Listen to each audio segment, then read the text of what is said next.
Hello everyone.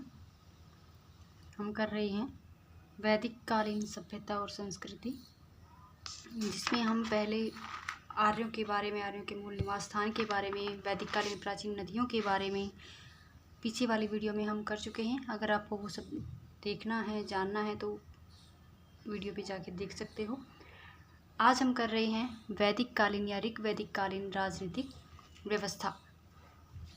तो एक main सा इम्पोर्टेंट सा पॉइंट जो रहता है वो कर लेते हैं एक बार। ऋग्वेद में हिमालय एवं उसकी चोटी मूंजवंत का उल्लेख है। ऋग्वेद में हिमालय एवं उसकी चोटी मूंजवंत का उल्लेख है। मूंजवंत किसके लिए प्रसिद्ध थी? सोमरस के लिए प्रसिद्ध थी। मूंजवंत सोमरस के लिए प्रसिद्ध थी। अब आते हैं ऋग्वैदिक कालीन राजनीतिक व्यवस्था पे। सबसे पहले प्रशासनिक इकाइयाँ क्या क्या थी? सबसे छोटी इकाई क्या थी? कुल। कुल सबसे छोटी राजनीतिक इकाई थी जो कई परिवारों का समूह होती थी। तो कई परिवारों का समूह जो था वो क्या कहलाता था? कुल।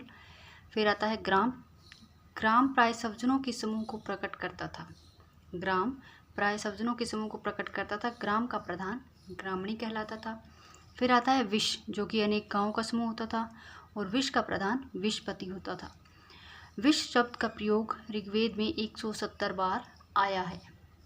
कई बार ये पूछ ली जाता है कि ऋग्वेद में किस किस शब्द का प्रयोग कितनी कितनी बार आया है, तो वो इम्पोर्टेंट सा हो जाता है, इसलिए हमने ये ऐड कर दिया है इसमें।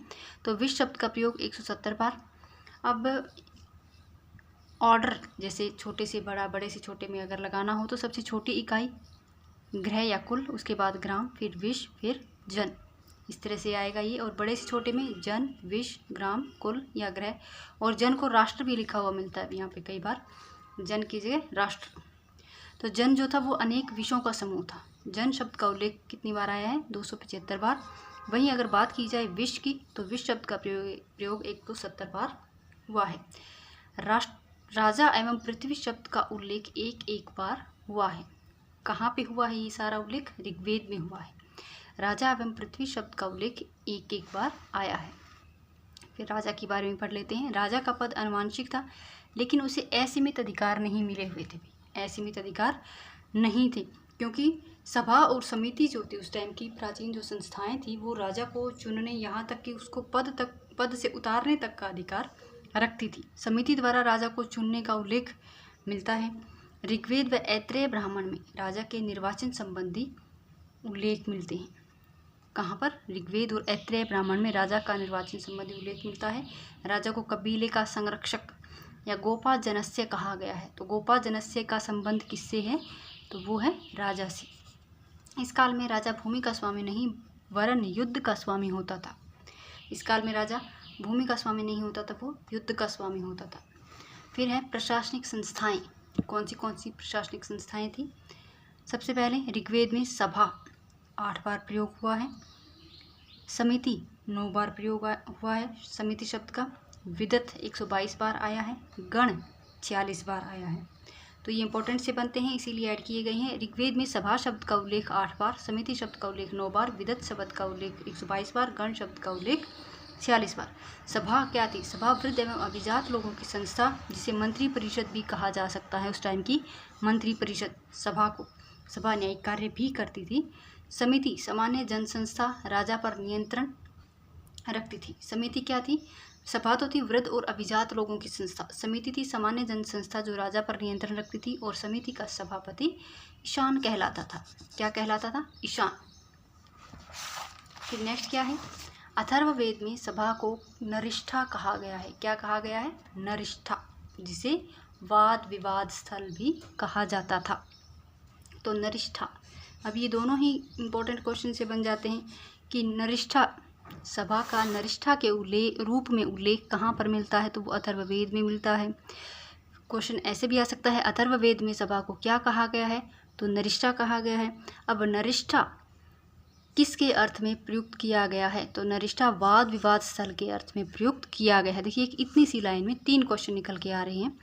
फिर आता है विदत आर्यों की प्राचीनतम संस्था थी, जिसमें स्त्री व पुरुष, अब यहाँ पे ये बात नोट कर लेना भाई, स्त्री मेनली, स्त्री व पुरुष दोनों भाग लेते थे। पुरुष तो हालांकि भाग लेते थे, लेकिन हालांकि सभा और समिति में भी स्त्रियों के भाग लेने का अधिकार है, लेकिन स्वतंत्र रूप से वाद विवाद करना, निर्णयों में भाग लेना, तो ये सारी चीज़ें, ये सारे काम जो है वो स्त्रियां कहाँ पे करती थी? विदथ नामक संस्था में करती थी। और विदथ जो है वो आर्यों की प्राचीनतम संस्था थी। और विदथ का उल्लेख 122 बार, यानी सबसे ज़्यादा सभी समिति और सभा से ज़्यादा आया है विदथ का उल्लेख। और विदथ जो है वो जैसे जैसे उत्तर वैदिक काल आता गया, विदथ का महत्व जो है वो खत्म होता गया था। तो विदथ में क्या होता था? आर्थिक सामाजिक कार्यों के बारे में बातचीत होती थी, सामाजिक महत्व के कार्य किए जाते थे। इसके अलावा सामान्यतः लूट के माल का बंटवारा भी होता था। क्या होता था कि ऋग्वैदिक काल में जो युद्ध थे वो मेनली क्या था? एरियाज़ के लिए बहुत ही कम लड़े जाते थे आपस में। हम आगे पढ़े भी कि युद्ध का पर्याय जो था वो गाय होती थी। उसने उसकी गाय लूट ली, उसने उसकी गाय लूट ली, उसने उसकी गाय लूट ली, आपस में लूट मार जो है वो चलती रहती थी।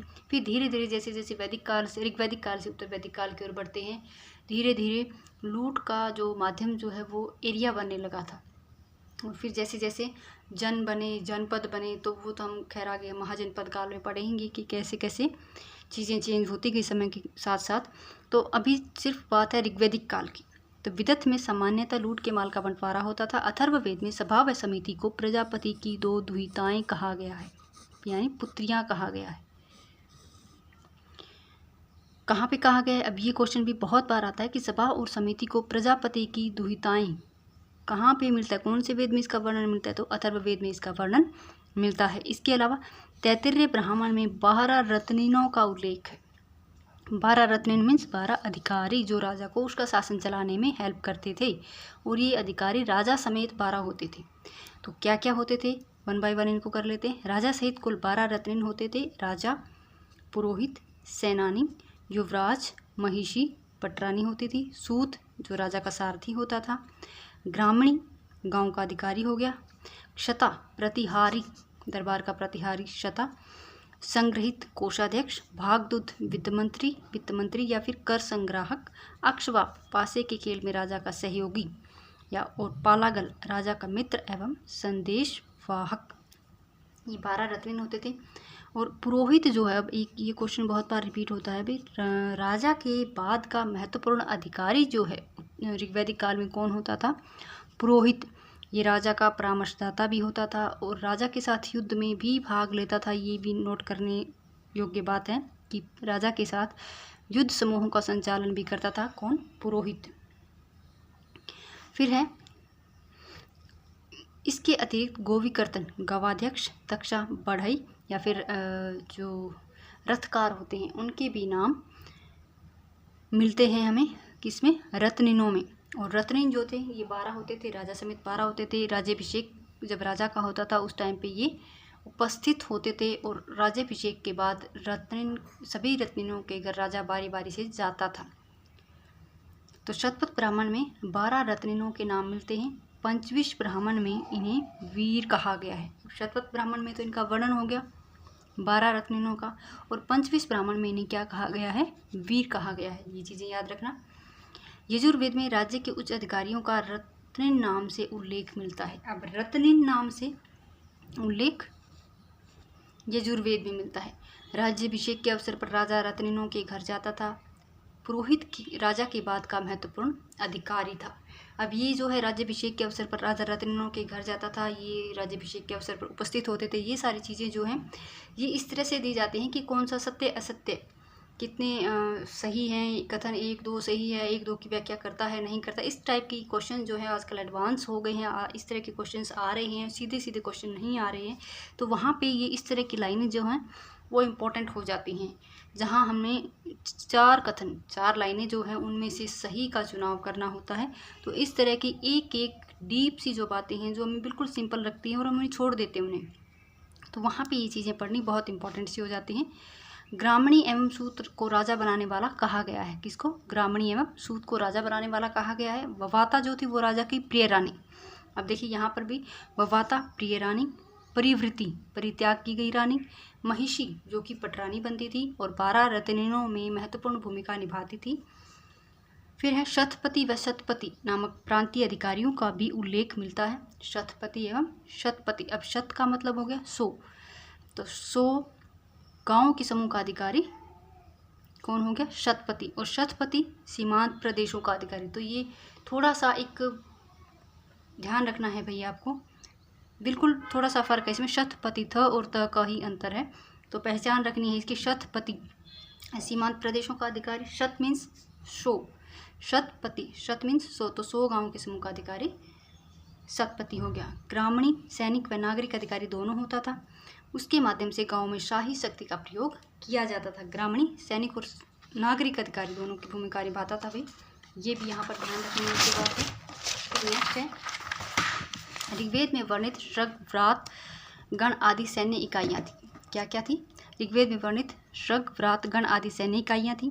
फिर आता है दास राग युद्ध, दास राग युद्ध इंपॉर्टेंट आता है। ऋग्वेद की 7वें मंडल में परुष्णी नदी के तट पर लड़े गए दास राग युद्ध का वर्णन मिलता है।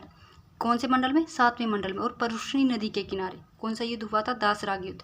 यह युद्ध भरतवंश त्रित्सु कबीले के राजा सुदास व अन्य 10 राजाओं के बीच हुआ था। कहाँ कहाँ? भरतवंश के भरतवंश जो त्रित्सु कबीले से ताल्लुक रखता था और उसका राजा था सुदास, और अन्य 10 राजाओं के बीच हुआ। 10 राजाओं में 5 आर्य और 5 अनार्य राजा, जिनका नेतृत्व पुरुजन का राजा कर रहा था, उनके बीच हुआ था। 5 आर्य कबीले कौन से होंगे? 5 आर्य कबीले यजन, पुरु, यदु, तुर्वस, अनु, त्रह्यु, पंचजन्य कहलाए और सरस्वती नदी के किनारे ये स्थित थे। भरतवंश के पुरोहित यहाँ पे कौन थे इस युद्ध में? वशिष्ठ। और भरतवंश के राजा सुदास। पुरुवंश का पुरोहित विश्वामित्र था। और ये युद्ध का कारण भी यही था कि राजा सुदास ने विश्वामित्र को पुरोहित के पद से हटा करके वशिष्ठ को अपना पुरोहित बना लिया था। इसलिए विश्वामित्र ने 5 आर्य और 5 अनार्य राजाओं को इकट्ठा करके 10 राजाओं का संघ बना करके राजा भरत के सुदास के खिलाफ युद्ध किया था। तो भरतजन सरस्वती व यमुना के मध्य स्थित सरस्वती घाटी में था। भरतजन कहाँ पर स्थित था? सरस्वती या यमुना के मध्य स्थित सरस्वती घाटी में। पुरुजन सरस्वती के दोनों तरफ फैला हुआ था। तो ये लोकेशन भी आपको याद रखनी है। अन्य प्रशासनिक अधिकारी कौन से हो गए? पुरप द्रुपति, स्पश गुप्तचर, राजपति गोचर भूमि का अधिकारी होता था। इसके अलावा युद्ध समूहों के प्रमुखों का नेतृत्व करने वाला अधिकारी भी ये होता था। कुलप गृहपति या परिवार का मुख्य, प्रश्न विनाक वैदिक न्यायाधीश, ग्राम्यवादिन गांव का न्यायाधीश। अब यहाँ पर भी ये डिफरेंस याद रखना, प्रश्न विनाक जो था वो मुख्य न्यायाधीश होता था वैदिक कालीन, ग्राम्यवादिन गांव का न्यायाधीश होता था। चरिष्णु नामक यंत्र दुर्ग गिराने का यंत्र था। चरिष्णु झगड़ों के निर्णायक को मध्यमसी कहा जाता था। झगड़ों का निर्णायक जो होता था, निपटारा जो करता था, वो मध्यमसी कहलाता था। उग्र तथा जीवग्रप शब्द जो है वो पुलिस कर्मचारी के लिए यूज़ किया जाता था उस टाइम पे, उग्र और जीवग्रप। कानून के लिए धर्मन शब्द आता था। फिर है ऋग्वेद अनार्य जातियाँ। अनार्य जातियाँ अज, शीघ्र, यगु, किकिट, पिशाच और सिम्यु। और अनार्य राजा भेद, संबर, घोनी, चुमोरी और पिपरू। ये आराम से बैठ करके ठंडे दिमाग से इन चीज़ों को याद करना है, इम्पोर्टेंट है, इसीलिए यहाँ पे ये ऐड की गई है कि कौन सी अनार्य जातियाँ थी, कौन से अनार्य राजा थे। तो ये था ऋग्वैदिक कालीन राजनीतिक और प्रशासनिक व्यवस्था, धर्म और समाज का हम आगे करेंगे।